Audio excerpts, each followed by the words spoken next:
দেখেন, হায়াত মৌতের মালিক আল্লাহ, ন্যূনতম সিকিউরিটি নিয়ে চলাও হলো সুন্নাহ।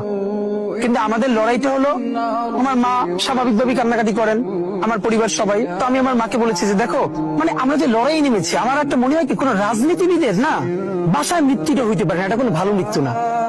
যিনি রাজনীতি করেন, যিনি লড়াই করেন, যিনি বিপ্লবী, যিনি সংগ্রামী, তার মৃত্যুটা হবে একটা সংগ্রামের মধ্য দিয়ে, একটা রাজপথে, একটা গ্লোরির মৃত্যু।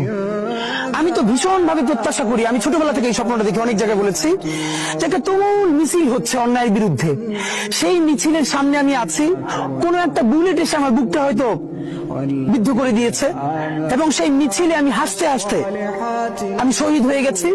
এবং সবাই যখন মৃত্যুটাকে ভীষণ ভয় পায়, আমি তখন হাসতে হাসতে আল্লাহর কাছে ভীষণ সন্তুষ্টি নিয়ে পৌঁছতে চাই যে আমি একটা ন্যূনতম ওই জীবনটা লিড করতে পারলাম, আমি একটা ইনসাফের হাসি নিয়ে আমি আমার আল্লাহর কাছে পৌঁছতে চাই।